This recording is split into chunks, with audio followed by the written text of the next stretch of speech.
Kata Rasulullah SAW, sabda Nabi di hadis, salang lagi ini hadis sahih di bab awal Fadhailul Quran di Sahihul Bukhari. Dicek, kalau nggak percaya dicek. Ma minal anbiya'i nabiyyun illa u'tiya minal ayati ma misluhu amana alaihil bashar. Wa innama kana alladzi utitu wahyan auhahu wa ilayya fa arju an akuna aktsarahum tabi'an yaumal qiyamah. Enggak ada nabi kemudian kecuali dikasih wahyu, dikasih mukjizat. Dan mukjizat ini dahsyat sehingga orang itu dipaksa iman. Kayak Nabi Soleh, ada unta besar keluar dari batu. Nabi Musa punya tongkat dipukulkan ke Laut Merah langsung menyibak jadi daratan. Tapi kata Nabi Muhammad SAW, saya itu tidak punya mukjizat kayak itu, juga gak ingin. Saya ini dikasih mukjizat Al-Quran.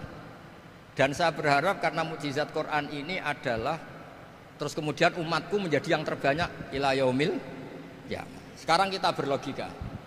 Ini kata kitab Fathul Bari lagi. Kita berlogika. A'jaza yu'jizu i'jazan. Sesuatu yang menjadikan orang lain enggak mampu disebut i'jaz. Kemudian karena ayat menjadi mukjizat, sesuatu yang kita sepakat enggak mampu. Nah, kalau itu masalahnya, tongkat dipukulkan laut kemudian menjadi kering, kita mampu enggak? Enggak kan? Tapi pertanyaannya, Anda bikin nyamuk mampu enggak? Enggak kan? Anda bikin sapi, bikin unta mampu enggak? Enggak kan? Makanya Nabi Muhammad SAW cukup, sudahlah kamu itu manusia. Bahkan sekedar menciptakan lalat itu enggak bisa. Innallaha la yastahi ayyadriba masalam ma'aba'udatan. Kemudian mukjizat ini sama Nabi dicontohkan hal-hal yang keseharian kita. Wa min ayatihil lailu wan naharu wasyamsu wal qamar. Sekarang peristiwa laut dibelah Nabi Musa dengan matahari yang nggak pernah turun mesin, itu keren mana coba?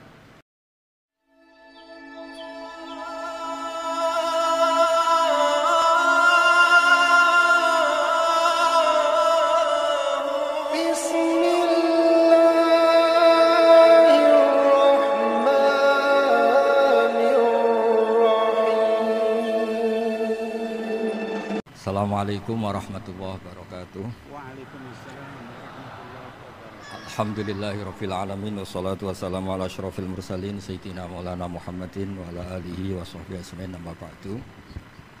Ingkang sangat kula hormati niki wonten Habib Nabil, semua keluarga besar Habib Mungtir, semua min usulihi wa furuhi sedanten ingkang kula hormati.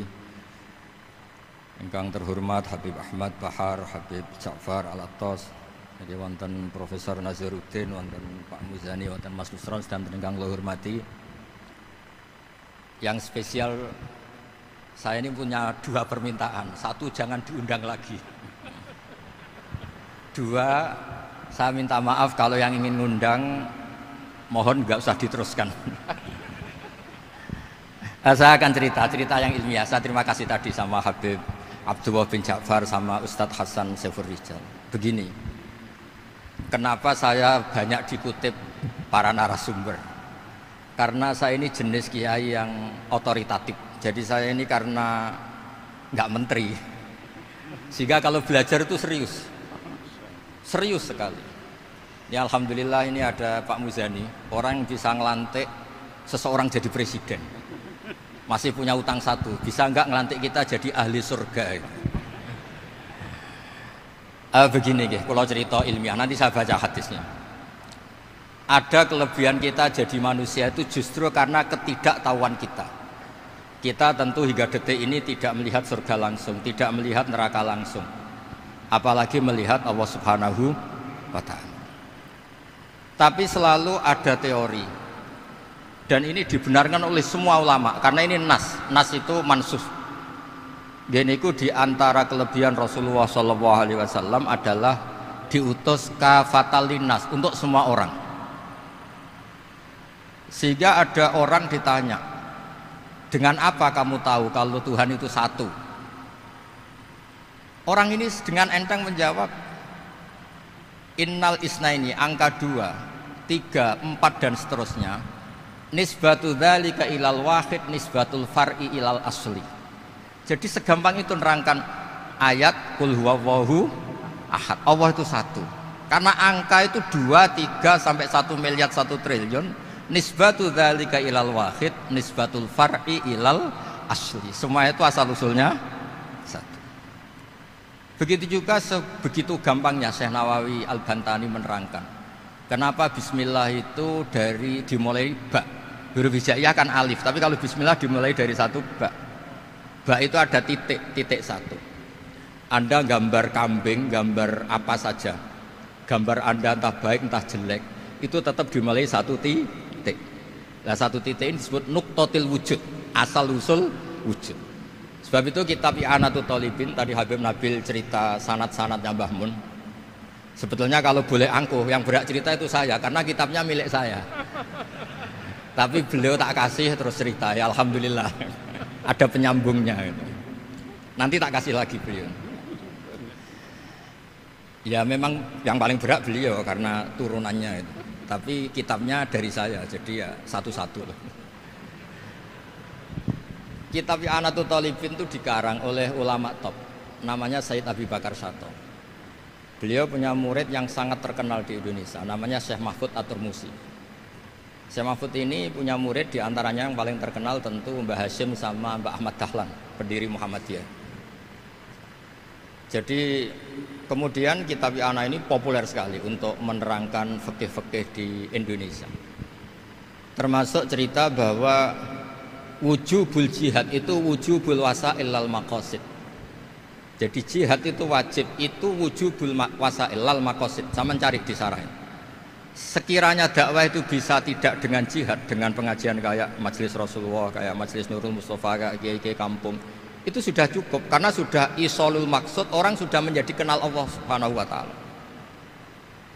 Sebab itu ketika Sayyidina Ali diutus di beberapa peristiwa termasuk di Khaybar, Sayyidina Ali didhawuhi la ayyahdiyawu bika rajulan wahidan khairan laka min humrin na'am. Ada satu saja yang Islam karena kamu itu lebih baik daripada kemenangan. Nah, kemudian ini supaya otoritatif menghormati masjid ini, Masjid Istiqlal, masjid yang luar biasa bersejarah. Saya baca keterbatasan kita, tapi ini menjadi kelebihan. Ini hadis di Shahihul Bukhari. Nanti sebagai cirinya saya tinggal supaya ini tadi otoritatif tadi, supaya semuanya pakai sanad. Ini hadis dari Shahihul Bukhari, sehingga Anda tidak perlu tanya ini sahih apa enggak, karena ini di Shahihul Bukhari ikutnya. Nomor hadisnya itu 6408. Monggo kalau mau dihafal. Biasanya jenengan kan hanya hafal Arba'in Nawawiyah. Ini hadis ini nomor 6408. Ada keterbatasan yang akhirnya menjadi kelebihan kita, yaitu kita tidak tahu Allah Subhanahu wa taala. Suatu saat para malaikat ditanya, apakah mereka yang membaca tasbih di sini misalnya di Istiqlal ini ngerti saya, kata Allah. Kata malaikat tidak tahu. Fayaqulu hal ra'auni. Qal fayaqulu la wallah ma ra'auka. Qal fayaqulu kaifa la ra'auni. Yaquluna asyadda laka ibadatan wa asyadda laka tamjidan wa aktsara laka tasbihan. Andaikan manusia itu ngerti engkau ya Allah, maka tasbih mereka ini akan lebih dari kita. Saya beri contoh ini terutama untuk dzurriyyah Rasulullah SAW. Nabi itu manusia, bashar, tapi lakal bashar.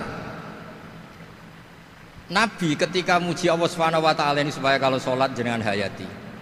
Misalnya pertama muji begini, lakal hamdu mil'us samawati wa mil'ul ardi. Kebanyakan di Jawa memang baca pakai rofaknya mil'u, tapi di beberapa sanad dibaca mil'a, itu urusan i'rab lah. Engkau itu saya puji seluas langit dan bumi, seluas langit dan bumi. Seluas langit dan bumi itu enggak keren, karena langit ini tetap mahsurah, as-samawat ini apapun luasnya langit itu tetap terbatas. Bumi apapun luasnya juga terbatas. Apa yang diteruskan oleh Rasulullah SAW? Wa mil'u ma syi'ta min syai'im ba'd. Dan pujian saya ini ya Allah sesuai kehendakmu, sejumlah kehendakmu, karena ini yang tidak terbatas. Begitu juga ketika Nabi dengan keterbatasan sebagai manusia, bukan sebagai habibullah, atas nama manusia. Nabi itu punya dua sisi, kadang sebagai bashar, kadang sebagai habibullah. Dan sama-sama penting untuk mengawal Islam ini. Saya ulang lagi, sama-sama penting untuk mengawal Islam ini. Ketika Nabi sebagai basar ngendikan begini, la nufsi Allahumma lakal hamdu hamda yuwafi ni'amaka, misalnya pakai mukhatab, wa yukafi mazidak. Saya memuji engkau ya Allah dengan pujian yang sesuai jumlah nikmatmu. Wa yukafi mazidak, dan bisa berserasian dengan tambahan-tambahan nikmatmu. Tapi apapun luasnya nikmat itu terbatas. Sehingga Nabi nambahi, la ukhsi thana'an alaika anta kama atneta ala nafsik. Saya muji ini tidak terhitung, sama sejumlah pujian yang engkau lakukan. La ukhsi atau la nukhsi thana'an alaika anta kama atneta ala nafsik. Sehingga ini kreasi-kreasi Bani Adam yang malaikat itu tidak bisa. Saya ulang lagi, ini kreasi-kreasi Bani Adam yang bakat malaikat itu tidak bisa. Ini saya baca di kitab Fathul Bari, ini sarahnya kitab Bukhari. Kata Imam, ini saya ulang lagi, ini kata Imam Ibnu Hajar al-Asqalani, pensarah terbaik Bukhari. Jadi Sahihul Bukhari itu punya sarah paling terkenal namanya Fathul Bari. Itu gurunya Syekh Zakaria Al-Ansari. Syekh Zakaria itu dikenal sebagai Syekhul Islam. Itu berkahnya punya guru alim banget, kereng. Ibnu Hajar al-Asqalani itu kereng itu keras. Kalau muridnya tidak bisa itu keras sekali, tapi urusan ngaji saja. Terus punya murid itu pinter sekali, namanya Ibnu Hajar al-Haytami. Jadi beliau kalau mau ngaji ya susah, karena gurunya itu alim, nyuruh baca. Kalau mau ngajar ya susah, muridnya itu alim, takut salah.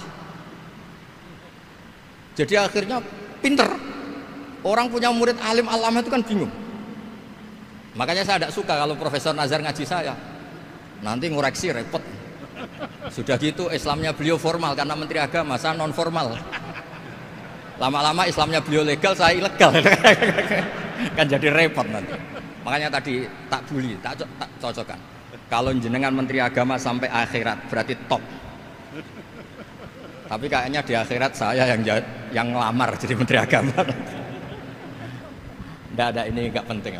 Ini hanya gojlokan saja supaya kelihatan bahwa menteri pun juga warga Indonesia.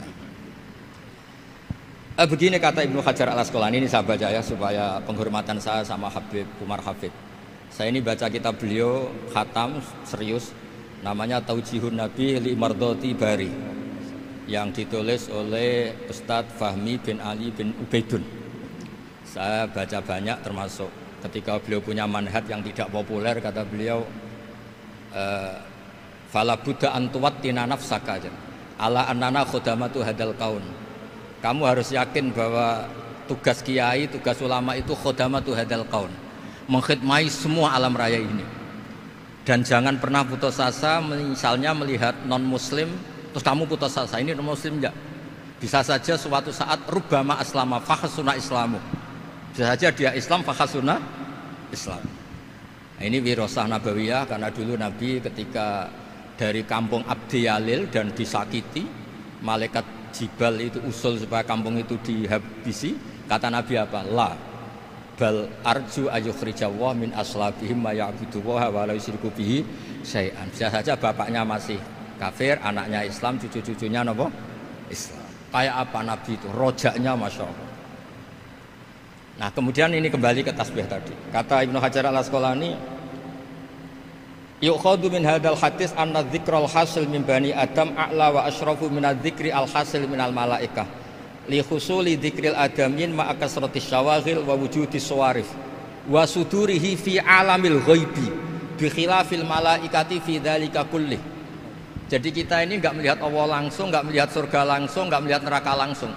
Tapi cara kita zikir, wis nak wis di neraka yo nuwangis tenan. Padahal yo ora mesti mlebu neraka, lha nuwangis tenanan. Kayak apa iman kita? Nah, iman seperti ini sesuai kriteria awal sing dikersakno Allah, alladzina yu'minuna bil ghaib.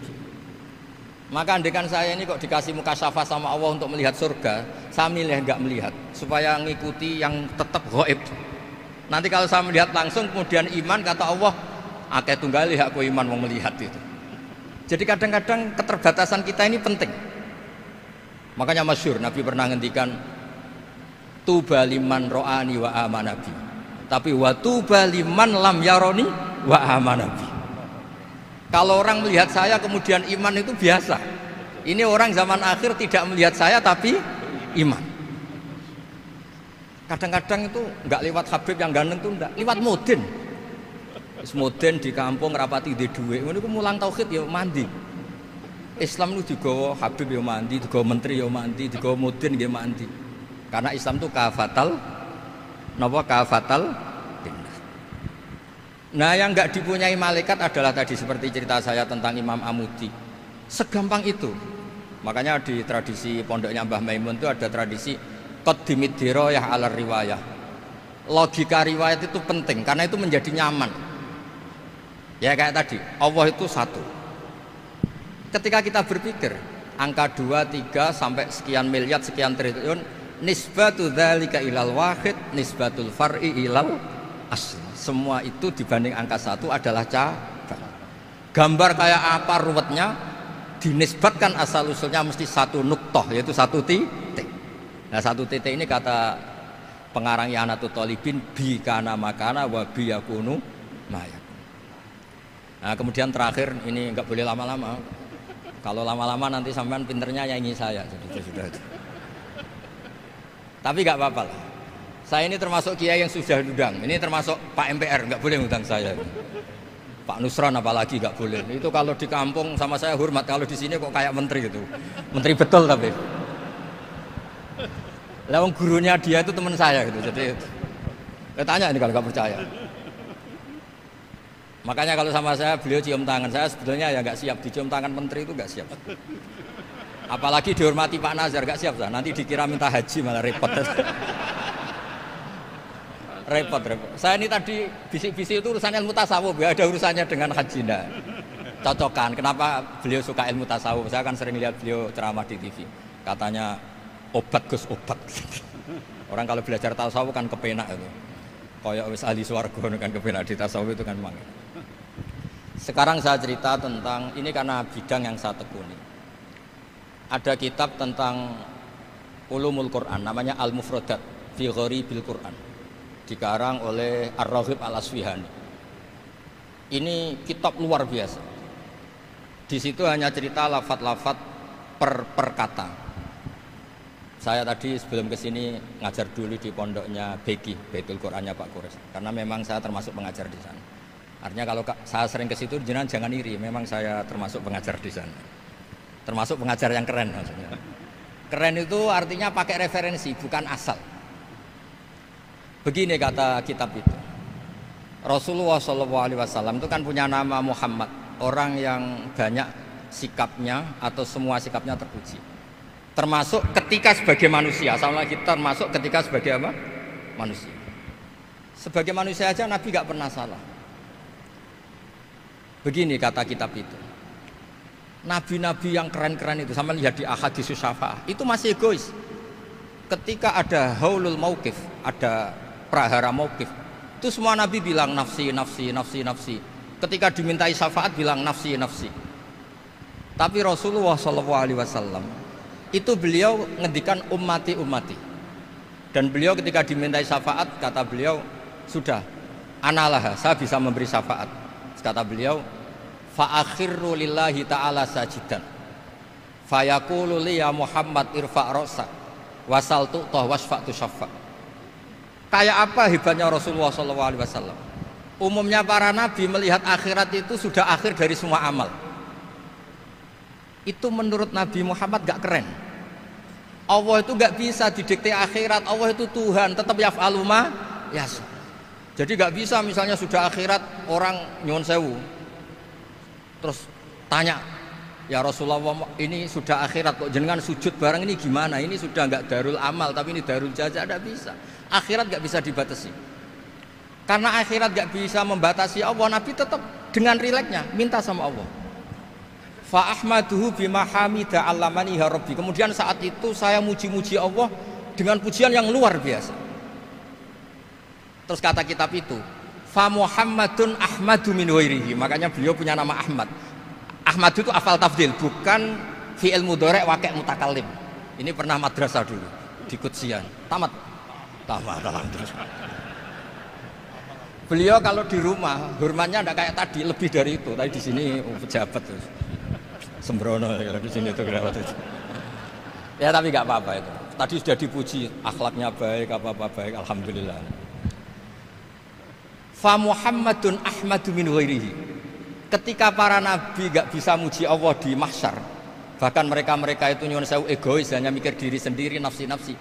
Rasulullah Muhammad ini punya nyali untuk muji Allah dan tetap mengajukan permohonan apa? Disebut fa Muhammadun ahmadu min ghairi. Sampeyan lihat di Bukhari, di Muslim. Fa ahmadu fi mahamida alamaniha rabbi. Tetap muji-muji Allah. Nah, bukti bahwa teori saya benar dan otoritatif adalah yang enggak bisa hilang di surga itu juga wiridan. Ketika kita masuk surga, apa kita kegiatannya? Da'wahum fiha subhanakallahumma wa tahiyyatuhum fiha salam wa akhiru da'wahum alhamdulillahi rabbil alamin. Nah, kemudian ini juga yang terus kemudian dinyatakan al-baqiyatus sholihat. Ini kalimat-kalimat yang abadi. Karena apa? Di dunia ya kita bilang subhanallah alhamdulillah, di akhirat dia bilang subhanallah. Kayak apa kerennya kita sebagai Bani Adam. Nah, makanya disebut alladzina yu'minuna bil ghaibi. Wong tidak melihat Allah, tidak melihat surga, tidak melihat neraka, tapi iman kita ini kayak iman sing musyahadah. Iman sing hakul yakin, ainul yakin. Kenapa demikian? Ya karena tadi kita diajari terus menerus oleh Rasulullah SAW. Yang terakhir saya cerita mukjizat. Ini juga terkait dengan betapa mudahnya hadad din ini di logika, dicerna. Kata Rasulullah SAW, sabda Nabi di hadis, salang lagi ini hadis sahih di bab awal Fadhailul Quran di Shahihul Bukhari. Dicek kalau nggak percaya dicek. Ma minal anbiya'i nabiyyun illa u'tiya minal ayati ma misluhu amana alaihil bashar. Wa innama kana alladzi utitu wahyan auhahu wa ilayya fa arju an akuna aktsarahum tabi'an yaumal qiyamah. Enggak ada nabi kemudian kecuali dikasih wahyu, dikasih mukjizat. Dan mukjizat ini dahsyat sehingga orang itu dipaksa iman. Kayak Nabi Soleh, ada unta besar keluar dari batu. Nabi Musa punya tongkat dipukulkan ke Laut Merah langsung menyibak jadi daratan. Tapi kata Nabi Muhammad SAW, saya itu tidak punya mukjizat kayak itu, juga gak ingin. Saya ini dikasih mukjizat Al-Quran. Dan saya berharap karena mukjizat Quran ini adalah terus kemudian umatku menjadi yang terbanyak ila yaumil ya. Sekarang kita berlogika. Ini kata kitab Fathul Bari lagi. Kita berlogika. A'jaza yu'jizu i'jazan. Sesuatu yang menjadikan orang lain enggak mampu disebut i'jaz. Kemudian karena ayat menjadi mukjizat, sesuatu yang kita sepakat enggak mampu. Nah, kalau itu masalahnya, tongkat dipukulkan laut kemudian menjadi kering, kita mampu enggak? Enggak kan? Tapi pertanyaannya, Anda bikin nyamuk mampu enggak? Enggak kan? Anda bikin sapi, bikin unta mampu enggak? Enggak kan? Makanya Nabi Muhammad SAW cukup, sudahlah kamu itu manusia. Bahkan sekedar menciptakan lalat itu enggak bisa. Innallaha la yastahi ayyadriba masalam ma'aba'udatan. Kemudian mukjizat ini sama Nabi dicontohkan hal-hal yang keseharian kita. Wa min ayatihil lailu wan naharu wasyamsu wal qamar. Sekarang peristiwa laut dibelah Nabi Musa dengan matahari yang nggak pernah turun mesin, itu keren mana coba? Keren matahari yang nggak pernah turun mesin. Terus kata Ibnu Hajar al-Asqalani, li'annal mu'jizat al-madiyah kanat khisyatan tusyahadu bil absor kana qati soleh wa asa Musa wa mu'jizatul Quran tusyahadu bil basirah fakana man yattabi'uhu atau yatba'uhu li ajliha aksar. Fa innal ladzi yusyahadu bil absar yang qaridu bingkiradi musyahidihi wal ladzi yusyahadu bil basirah bakin. Ya, saya ulang lagi, bakin. Ya, bakin terus disaksikan orang sing ja'a badal awali mustamirran. Begini logikanya. Mukjizat kayak nakoti Soleh atau Asa Musa yang terkenal. Saya andaikan jadi umatnya Nabi Musa terus dikasih tongkat itu, terus bisa apa coba? Ketika kita punya utang disuruh nyaur, ya nggak bisa dipakai jaminan kan. Sudah gitu orang tanya ini asli apa enggak? Kalau asli buktikan, kan ya repot.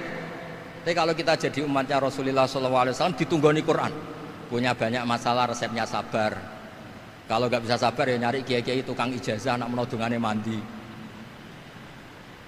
Karena orang mensifati Allah itu macam-macam. Makanya saya pastikan nggak ada agama yang mengajarkan rasional kayak agama apa? Islam.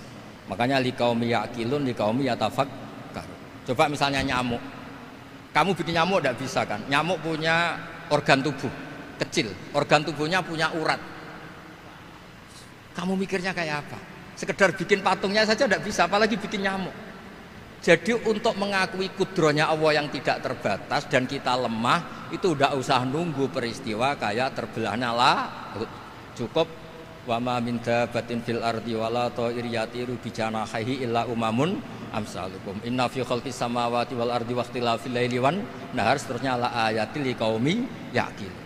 Nah, gara-gara pola yang diajarkan Nabi itu ila yaumil qiyamah orang tetap Islam karena nyaman dengan kepastian mukjizat ini baqiyah ila yaumil qiyamah.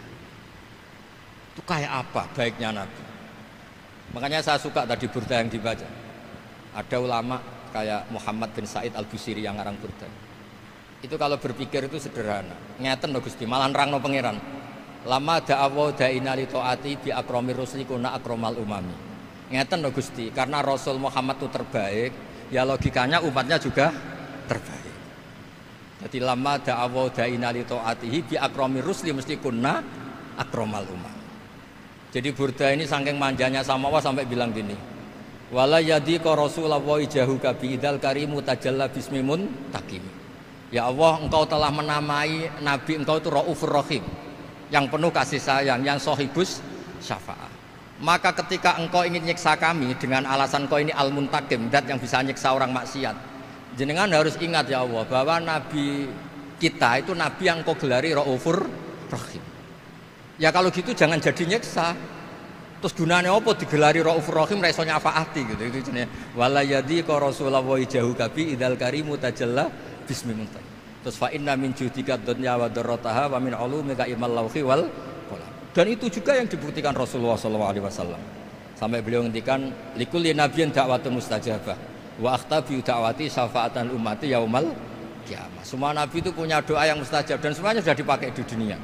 Tapi saya menyimpan jatah itu supaya saya tetap punya hak syafaat fi yaumil qiyamah. Dan ini bukti-bukti bahwa ilmu yang selama ini diajarkan para habaib, para kiai itu otoritatif.